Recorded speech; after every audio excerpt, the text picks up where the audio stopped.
성도 여러분 반갑습니다. 한 해가 새롭게 시작되는 1월 1일 우리 맥체인 성경읽기도 오늘부터 새롭게 시작이 됩니다. 그래서 1월 1일 읽으실 성경 말씀 창세기 1장, 에스라 1장, 마태복음 1장, 사도행전 1장이에요. 그래서 네 군데 중에 오늘은 창세기 전체를 소개를 좀 해드리도록 하겠습니다. 구약은 이제 제일 앞부분에 나오는 그 창세기, 출애굽기, 레위기, 민수기, 신명기 이 5권 모세오경은 한 권의 책으로서 그 주제는 이스라엘 민족이 애굽에서 탈출을 해서 가나안 땅을 점령하여 하나님의 뜻에 합당한 하나님의 나라를 세우는 일이에요. 그것이 모세오경 전체의 주제입니다. 그렇게 이제 한 권의 책으로 볼 때 도입부인 이 창세기라고 하는 것은 그렇게 출애굽에서 약속의 땅 이스라엘을 세울 그 민족의 뿌리가 되는 이스라엘 백성들의 그 조상에 대해서 소개해 주는 그런 내용이에요. 이스라엘 민족의 뿌리인 그 조상들이 어떤 사람들이었는가, 그리고 특별히 그들과 하나님과 어떤 관계를 맺으면서 신앙생활을 시작했는지를 보여주고 있습니다. 그러니까 이제 그 출애굽기, 레위기, 민수기, 신명기 같은 경우는 민족 단위의 어떤 신앙생활 전체 모습을 보여준다면 창세기에 있는 이 족장들, 믿음의 조상들, 아브라함, 이삭, 야곱, 요셉 같은 분들은 하나님을 섬기는 한 개인의 삶이 어떠한지를 보여주는 것이죠. 개인적으로 하나님을 섬기는 개인의 삶이 어떠한지를 보여줍니다. 물론 아브라함이 다르고 이삭, 야곱, 요셉이 달라요. 스타일이 다르죠. 모두 그리스도인들 굉장히 많지만 신앙생활하는 스타일이나 사역이나 그런 것들이 다 차이가 나는 것을 볼 수가 있죠. 그 네 사람만 비교를 해도 상당히 우리가 신앙생활을 한다는 것이 어떤 것인가, 이렇게 다양하게 하는구나 비교해 볼 수 있을 것입니다. 이제 창세기가 전부 이제 50장까지 있는데요. 1장부터 11장이 이제 원 역사고 12장부터 50장이 믿음의 조상들이에요. 아브라함과 그 아들 이삭, 이삭의 아들 야곱, 야곱의 아들 12아들 중에 요셉. 그런 이제 믿음의 조상 네 사람을 주로 다루고 있어요. 12장, 50장. 그 부분이 이제 이스라엘 백성들의 뿌리가 되는 거, 조상들이죠. 근데 그 앞에 1장부터 11장은 하나님께서 천지를 창조하시고 아브라함에게 이르기까지 그 내용을 다루고 있는 원 역사다, 이제 그렇게 표현을 해요. 1장부터 11장은 천지 창조부터 아브라함까지, 12장부터 50장은 믿음의 조상들, 아브라함부터 이삭, 야곱, 요셉, 그렇게 나오고 있어요. 그러니까 전체적으로 두 부분으로 창세기가 나눠지고 있죠. 이제 1장부터 11장이 원 역사인데 1장에 이렇게 쭉 보시면 하나님께서 6일 동안에 천지를 만물을 창조하시고 7일째 쉬시는 그런 내용이 나와요. 그래서 이제 31절 1장의 창조를 다 마친 다음에 31절에 결론적으로 어떻게 됐느냐면 하나님이 지으신 그 모든 것을 보시니 보시기에 심히 좋았더라 하는 거죠. 하나님께서 천지를 창조하셨는데, 천지 만물을 창조하셨는데 정말 완벽하게 심히 좋은 모습으로 잘 창조를 하셨어요. 그리고 이제 그 안에서 특별히 사람들의 위치라고 하는 것은 1장 26절에 있듯이 하나님이 이르시되 우리의 형상을 따라 우리의 모양대로 우리가 사람을 만들자. 하나님의 모양과 형상으로 사람을 창조를 하셨어요. 그리고 사람들로 하여금 바다의 물고기, 하늘에서의 가축, 온 땅에 기는 모든 것을 다스리는 존재로 우리 사람을 그렇게 영광스럽게 능력 있게 창조하셨어요. 온 세상을 하나님의 뜻을 따라 다스리는 왕으로 그렇게 지으셨던 것이죠. 그 일을 할 수 있는 지혜와 능력도 필요한 것 다 공급해 주셨던 것입니다. 자, 저렇게 아름답고 우리 사람은 영광스럽게 창조를 하셨는데, 그러나 이 세상이 죄로 인해서 망가져 버렸습니다. 하나님의 뜻을 거역하고 선악과에 손을 대면서 저주를 받고 세상에 멸망이 들어왔죠. 뱀의 유혹으로 그런 죄를 짓고 결국은 하나님의 심판을 받아서 그 먹고 살기가 정말 어렵게 되었고, 농사를 지어도 땅에서 가시덤불과 은근기둥 저주가 올라오고, 그러다 결국은 늙어서 아파서 죽고 마는 그런 형벌을 받게 되었습니다. 영원히 살아야 할 영광스러운 존재가 그렇게 비천하게 고생하며 살다가 죽는 존재가 되어버리고 말았던 것이죠. 그것이 영광스러운 인간의 창조에 뒤이은 인간의 타락, 형벌, 이런 내용들이 1장부터 3장에 나오고 있어요. 자, 그렇게 해서 세상은 죄로 인해서 점점 망가지고 인간도 점점 형편없는 존재로 변질되어 가면서 멸망해 갑니다. 그런 것들이 이제 5장부터 11장까지 나오고 있는데, 자, 한 구절 보시면 창세기 6장 5절에 보시면 이 죄가 점점 퍼져가잖아요. 태어나면서부터 죄를 먹고 마시고 죄가 퍼져나가는데, 창세기 6장 5절에 여호와께서 사람의 죄악이 세상에 가득함과, 죄악이 가득해요. 왕으로서 세상을 잘 다스려야 될 인간이 하나님을 거역하게 되니까, 그 하나님의 형벌을 저주가 임하게 되니까 죄악이 세상에 가득해요. 그리고 사람의 마음으로 생각하는 모든 계획이 항상 악해요. 참 하나님 보시기에 선한 게 없어. 그것을 보시고 하나님께서 말씀하시기를, 내가 창조한 사람을 내가 지면에서 쓸어버리되 사람으로부터 가축과 기는 것 공중의 새까지 그리할 것이다. 모두 내가 다 쓸어버릴 것이다. 이는 그 이유는 내가 그것들을 지었음을 한탄함이니라. 하나님께서 그 모든 것을 창조하신 것, 특별히 그 인간을 지으신 것 다 포함해서 한탄을 하시는 거예요. 이게 누구 잘못입니까? 다 우리 조상, 우리 사람들의 잘못이에요. 하나님의 뜻을 거역함으로 세상에 저주와 죽음과 형벌이 임하게 되었던 것이죠. 우리의 잘못으로 하나님께서 그렇게 아름답게 창조하셨고 우리 사람도 그렇게 영광스럽게 창조하셨건만 그렇게 형편없는 존재가 되어버리고 말았던 것이죠. 인간의 타락으로 인한 세상의 퇴락, 정말 안타까운 이런 일이 벌어지고 말았습니다. 그래서 결국은 하나님께서 그 죄악을 심판하시기 위해서 노아 홍수를 보내십니다. 그 홍수로 인해서 사람들이 다 빠져 죽고 노아 식구자 8명만 남죠. 그럼 많은 동물들이 죽습니다. 노아 방주에 들어왔던 그 대표적인 동물들만 이 종자를 보존하는 그런 일을 했고 다 죽습니다. 그렇게 함으로써 하나님께서 이 죄로 인해서 더러워지는 온 세상을 이렇게 싹 청소를 하신 거죠. 더러운 죄를 두고 보실 수 없는 것입니다. 하나님은 거룩하신 분이기 때문에. 자, 그렇게 세상을 정결케 하셨어요. 노아의 홍수 심판으로 세상을 죄로부터 씻어내시고 정결하게 하시고 그 믿음 좋은 노아로부터 세상을 새롭게 시작하셨어요. 우리 인류는 좀 더 노아의 후손들인 것이죠. 그 전에 조상들은 다 이제 홍수에 죽었고. 그래서 그 의로운 노아의 이 자녀들로부터 세상이 새롭게 시작되었으니 얼마나 믿음이 좋고 처음에는 잘 했겠어요. 근데 그것도 2대, 3대, 4대 세월이 흘러가면서 사람들이 다시 많아지면서 그 인간 속에 있는 죄악된 본성이 다시 올라옵니다. 사람이 전반적으로 또 타락을 하게 돼요. 그래서 사람들이 노아 홍수 그 얘기들을 알고 있기 때문에 전부 힘을 합해가지고 다시 그런 노아 홍수 같은 것이 올지라도 우리 스스로 살아남을 수 있도록 대책을 마련하자고 하는 그런 이제 의논 속에서 그 영웅적인 이제 니무롯이라는 사람도 나오고 이렇게 해서 바벨 쪽에서 바벨 탑을 이제 세우게 되죠. 이것은 하나님께 대한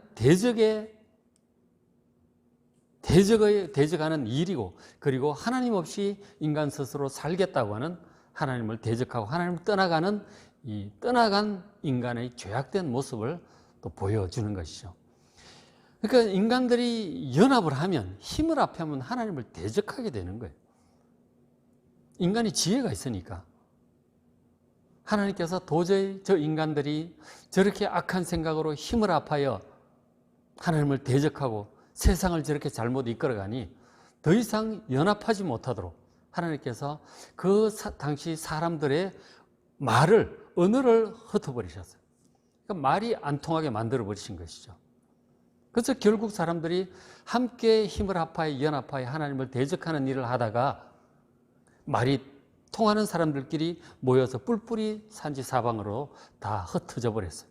그 속에 한국말 하는 사람도 있고, 뭐 영어 하는 사람도 있고, 아프리카 말 하는 사람도 있고, 아랍어 하는 사람도 있고, 그랬겠죠. 사방으로 다 흩어져 버렸습니다.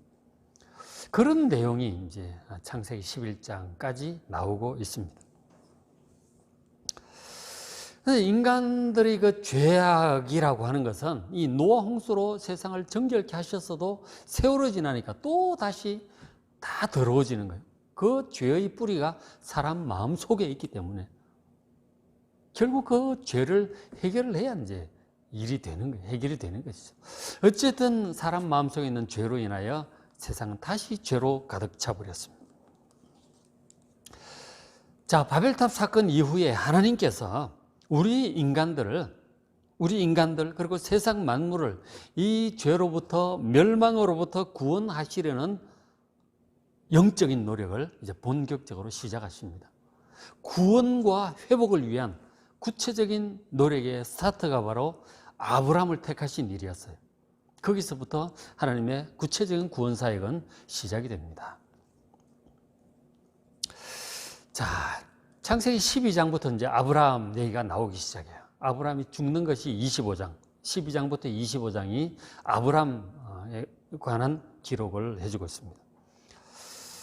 그래서 이제 그 12장부터 하나님께서 이제 사람에게 역사하기 시작하는, 아브라함에게 역사하셔서 아브라함을 변화시키십니다.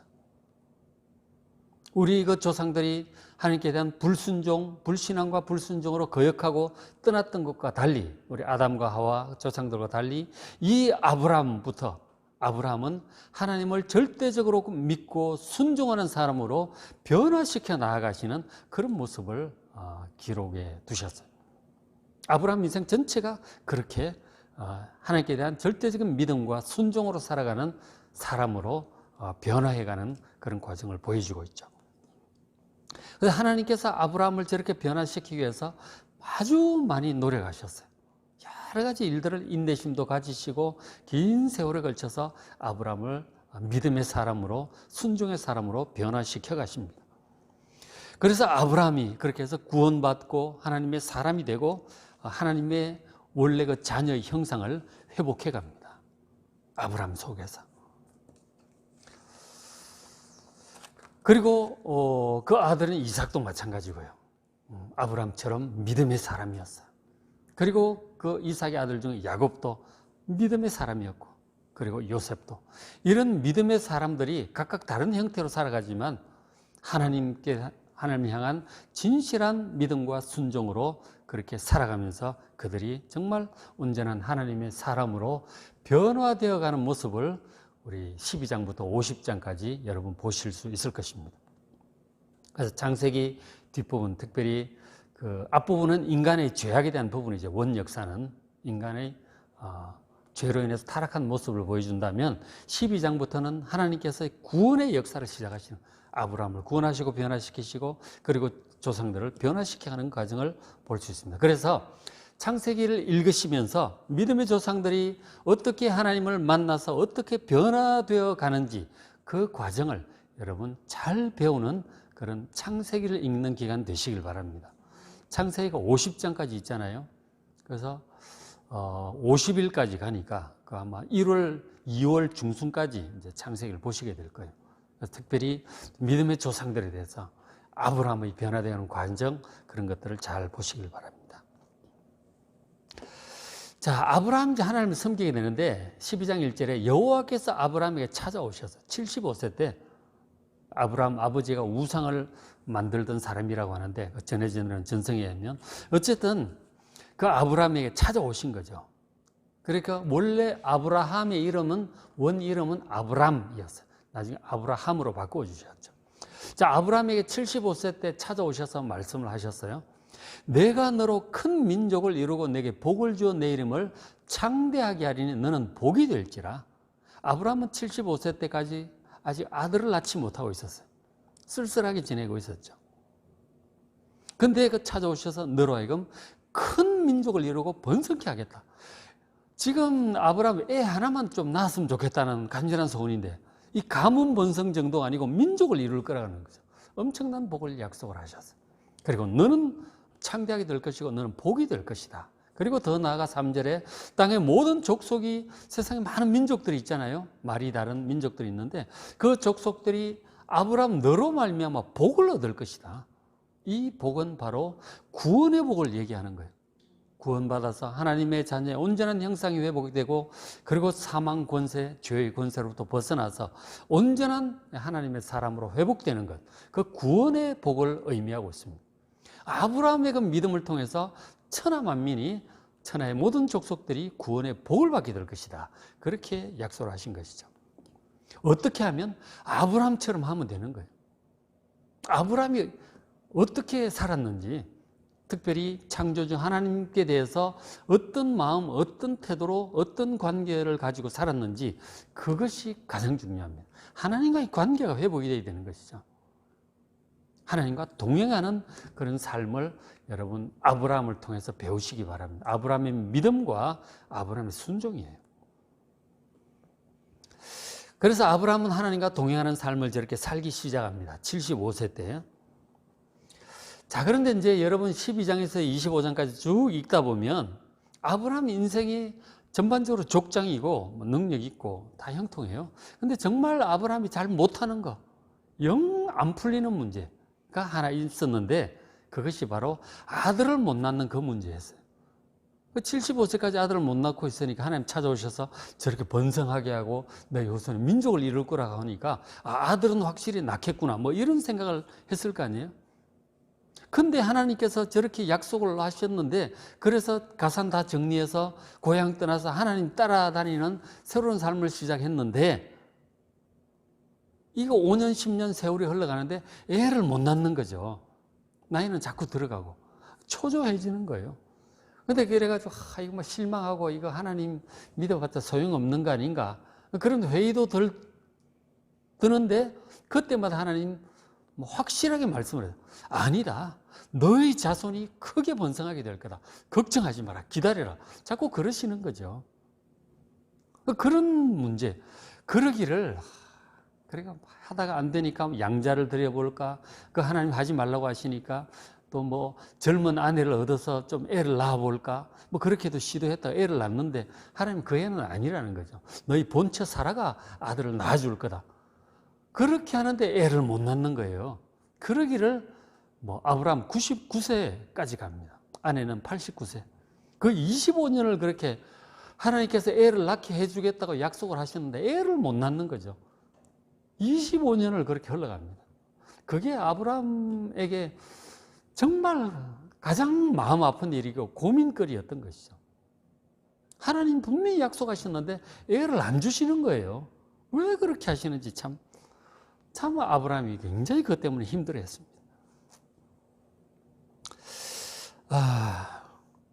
자, 그런데 이제 이런 문제들이 우리 성도들 각각에게 있을 거예요. 도대체 다 전반적으로 잘 되는데 영 안 되는 문제가 하나 있어요. 도대체 해결이 안 되는, 잘 안 되는 문제, 무능한 문제가 하나 있어요. 어떤 사람은 돈 문제, 평생 가난을 벗어나지 못하는 분도 있고, 어떤 사람은 그 남편이 평생의 십자가예요. 어떤 사람은 자녀 중에 한 명이 평생의 십자가일 수도 있고, 어떤 사람은 아주 연약한 육신, 몸이 너무 약해. 그게 평생의 십자가인 사람도 있고, 어떤 사람 뭐 다른 이런 성격적인 문제라든지 뭐 장애도 있고 그렇잖아요. 이런 것들이 평생에 참 가시와 같이 우리를 괴롭히는 그런 문제들이 여러분 속에 뭐 다 한두 개씩은 있을 거예요. 아브라함이 애 못 낳는 게 그렇게 평생의 마음의 아픔이었죠. 자, 이제 근데 바로 그 안 되는 그 부분을 아브라함을 보시면서 잘 한번 보시기 바랍니다. 왜 하나님께서 저런 것을 허락하시는가? 아브라함을 보면서 그 안 되는 문제를 잘 한번 생각해 보시길 바랍니다. 근데 보면은 제가 결론적으로 말씀드리면 그것이 그 사람에게 잘 안 되는 그것이 결국은 지렛대가 되어가지고 그 사람의 믿음을, 하나님을 향한 믿음을 성장하게 하고 강하게 하고 온전하게 하는 그런 역할을 해요. 그게 하나님께 대한 믿음을 성장시키는 역할을 한다니까요. 하나님과 관계를 더욱 긴밀하게 하고 하나님과 온전히 더욱더 가깝게 동행하게 하는 그런 역할을 하는 게, 불쏘시개 역할을 하는 게 바로 잘 안 되는 그 부분이에요. 그것 때문에 자꾸 기도하게 되고 그러면서 이제 이 하나님과 점점 가까워지는 거죠. 하나님을 알아가게 돼요. 우리가 이제 모든 일들이 소원대로 생각대로 다 잘 되면 사람들이 하나님을 잘 찾지 않아요. 굳이 왜 찾아요? 하나님 잘 보이지도 않고 마음 집중하기도 어려운데. 근데 영 안 되는 그 부분 때문에 마음에 애가 쓰이는 거죠. 그러다 보니까 하나님을 자꾸 찾게 되는 거예요. 간절하게 찾게 되잖아요. 그러면서 하나님을 만나게 되는 거예요. 그게 참 결국은 우리를 하나님께로 가까이 끌고 믿음을 성장시키고 온전히 변화시키는 가장 큰 역할을 하는 게 바로 우리가 잘 안 되는 그 부분이다 하는 거죠. 안타깝지만 일이 그렇습니다. 아브라함 인생을 보시면서 한번 제 말 기억을 하고 잘 한번 읽어보시기 바랍니다. 자, 그래서 우리가 잘 안 되는 그 마음 아픈 그 부분에 대해서 아브라함이 애 못 낳는 부분을 보시면서 한번 잘 생각해보는 기회가 되시길 바랍니다. 자, 그렇게 해서 이제 25장까지 이제 그렇게 아브라함 얘기가 진행이 되고요. 그래서 1장부터 11장 원역사, 12장부터 25장이 아브라함이에요. 그죠? 그리고 이제 21장부터 35장까지가 아브라함의 아들 이삭 얘기가 나와요. 그러니까 아브라함이 어렵게 그 100세 난 아들이 이삭이잖아요. 21장에 이제 태어나게 되는 거죠. 그래서 이삭이 죽는 것이 35장에 나와요. 그렇게 나오고, 그 다음에 이삭의 아들, 이제 쌍둥이 아들 에서와 야곱이 있었지만, 물론 있고, 이제 주된 인물은 이제 야곱이죠. 야곱은 25장부터 49장까지 나와요. 그렇죠? 그러니까 저 25장이 아주 묘한 장이죠. 25장에 아브라함, 이삭, 야곱 세 사람이 다 나와요. 25장 안에. 그러니까 25장에서 아브라함이 죽고 아브라함의 아들 이삭이 결혼을 해요. 그리고는 야곱이 그 이삭이 아들 야곱을 낳는 거죠. 그러니까 25장 안에 다 있는 거예요. 25장이 상당히 중요한 분수령이 되는 그런 장이라고 할 수 있습니다. 아브라함, 이삭, 야곱 세 사람이 다 나와요. 근데 이제 저 창세기 읽어보시면 아브라함은 굉장히 중요한 인물로 주인공으로 그렇게 기술이 되고 있어요. 그리고 야곱도 25장부터 49장까지 아주 중요한 인물로 주인공으로 기록되고 있어요. 그러나 이삭은 21장부터 35장까지 이렇게 내용이 흩어져 있는데 이삭은 아브라함의 아들로 나오고 어렵게 태어난 아들로 나오고 그런가 하면 야곱의 아버지로 나와요. 그러니까 본인이 거의 주인공 역할이 없어요. 이삭은 거의 이제 백그라운드에 있는 그런 조용한 인물로 그렇게 나오고 있습니다. 그래서 이삭은 정말 믿음이 좋은 순종의 사람이고 온유한 사람이었어요. 참 온유하고 다 양보도 할 줄 알고 그런 아주 온유한 믿음의 사람이었어요. 그러니까 좀 칼라가 옅어요. 이삭은 거의 아브라함의 아들 야곱의 아버지로서의 백그라운드 역할을 좀 하고 있습니다. 실제 주인공은 아브라함 역할을 하고 있고 그 다음 야곱이 중요한 또 역할을 하고 있죠.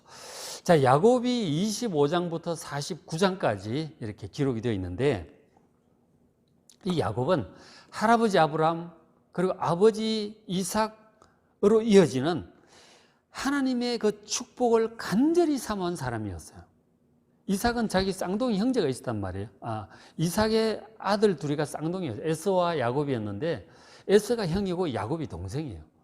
그러니까 아버지의 축복, 아브라함과 이삭의 그 축복이 형 에서에게 원래 상속이 되게 돼 있어요. 장자에게로 상속이 되죠. 그런데 야곱은 그 하나님의 축복을 정말 간절히 사모합니다. 그런데 자기가 이 쌍둥이지만 한 발 늦게 나와가지고 그 할아버지 아브라함, 이삭의 그 하나님의 복을 못 받게 된 것에 대해서 너무너무 애통해 합니다.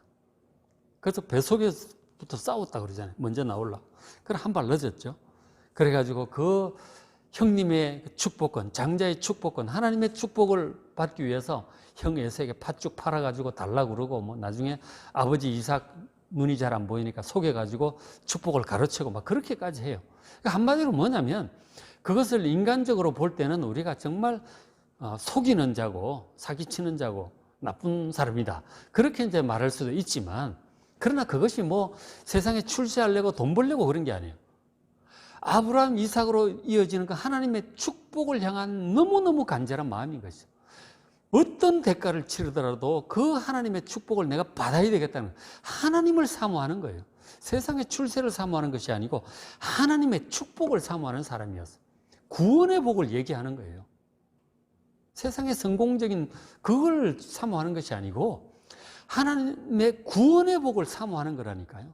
하나님을 사모하는 거 열정이었어요. 아브라함, 야곱이. 그래서 하나님께서 내가 야곱의 하나님이라 일컬음 받는 것을 부끄러워하지 않는다. 하나님께서 그 야곱을 그렇게 사랑하신 거예요. 그런데 그 에서 같은 경우는 자기가 장자고 당연히 하나님의 축복을 받게 돼 있는데 그거 좋은 줄 몰라. 귀한 줄 몰라요. 그래서 동생 야곱이 장난삼아 팥죽 한 그릇에 장자의 명분을 팔라고 하니까 가져. 팥죽이나 줘. 아무 관심이 없어요. 하나님의 축복에 대해서 관심도 없고 열정도 없습니다. 그러나 이 쌍둥이 동생 야곱은 이 하나님의 축복, 내가 어떤 대가를 치르더라도 하나님의 축복을 받아야 되겠다는 거예요. 야곱은 한마디로 하나님을 향한 그 사모하는 열정으로 충만한 사람이었어요. 천국은 침노하는 자가 받는 것이라고 했잖아요. 야곱은 그런 사람이었다 하는 것입니다. 하나님을 향한 그 열정, 야곱으로부터 하나님을 향한 그 간절한 마음, 열정을 배우는 그러한 기간 되시길 바랍니다. 그리고 이제 야곱의 12아들, 그래서 이제 야곱이 나중에 이름을 하나님께서 이스라엘로 바꿔주시죠. 그리고 이스라엘, 즉 야곱 아들이 12명인데 12아들이 전부 12지파가 되는 거예요. 그래서 지금 이스라엘 자손이라고 한 말은 야곱의 자손이다, 그런 뜻이고 12지파의 조상은 사실은 야곱인 거죠. 그러니까 야곱이 굉장히 중요한 인물인 거예요. 사실 이스라엘 백성들의 실질적인 조상이 되는 거예요. 12지파의 조상이니까. 그 아버지가 이삭이고 그 윗대가 아브라함인 거죠. 다만 믿음의 사람이었지만, 그죠? 야곱이 굉장히 중요한 인물이 되고 하나님께서 굉장히 사랑하셨어요. 야곱을 여러분 결코 과소평가하시면 안 됩니다. 인간적인 그래도 뭐 사기꾼이니 그렇게 말씀하실 것이 아니고 하나님을 향한 열정으로 충만한 그런 사람이었음을 잘 아시고 그 열정을 배우시기 바랍니다. 그 다음에 야곱의 12아들 중에 11번째가 요셉이 있습니다. 그래서 37장부터 끝까지 50장이 요셉에 관한 기록을 남겨주고 있어요. 12아들 중에 특별히 요셉을 아주 자세히 주인공으로 기록을 하고 있어요. 물론 유다에 관한 얘기도 나오고 12아들 태어나는 탄생 그 내용에 대해서도 이제 쭉 나오죠. 특별히 그 중에 요셉에 대해서 기록을 하고 있어요. 요셉은 그러니까 아버지 아브라함이나 이삭, 야곱은 어떻게 보면은 하나님을 섬기는 한 개인이라고 볼 수 있어요. 그러나 요셉은 이건 사명을 받은 특별한 사역자예요. 모세와 같은 사역자다. 그러니까 믿음 좋은 어떤 그런 성도, 아브라함, 이삭, 야곱은 믿음 좋은 어떤 성도라고 한다면 요셉은 사역자인 셈인 것이죠. 모세처럼. 그러니까 하나님의 계획은 이 야곱의 가족 70명을 애굽으로 이주를 시켜서 단기간에 하나의 민족으로 성장케 하려고 계획을 하셨어요. 애굽은 땅이 참 비옥하고 좋은 곳이었거든요. 근데 그 일을 할 수 있도록 이 요셉을 택하신 것이죠. 그래서 요셉은 결국 나중에 애굽, 그 당시 세계 선진국에 해당하는 나라가 애굽, 이집트였어요. 그 이집트의 총리 대신이 될 사람이었단 말이에요. 그 총리 대신이 될 수 있도록 하나님께서 지혜도 주셨고 아주 믿음도 주셨어요. 굉장히 지혜로운 능력 있는 사람이었던 것이죠. 아주 똑똑한 사람이었어요. 그리고 믿음도 좋고요. 그래서 결국은 나중에 애굽의 총리가 되게 돼요. 그래서 이제 그리고 야곱의 가족 그러니까 요셉의 형들이죠. 형들, 뭐 동생 다 해가지고 손자, 손녀 해가지고 한 70명이 이 요셉이 총리로 있는 애굽으로 나중에 다 가게 된단 말이에요. 그래서 총리 대신인 요셉의 백으로 야곱의 가족, 이스라엘 가족들이 70명이 가서 거기서 이제 자리 잡고 번성을 하게 되는데 한 400년 만에 한 200만 명 규모의 민족이 되어버려요. 요셉에 다 뺏긴 것이죠. 그래서 요셉이 저 큰 일을 해야 했기 때문에 남들보다 많은 연단을, 고생을 하고 연단을 받습니다.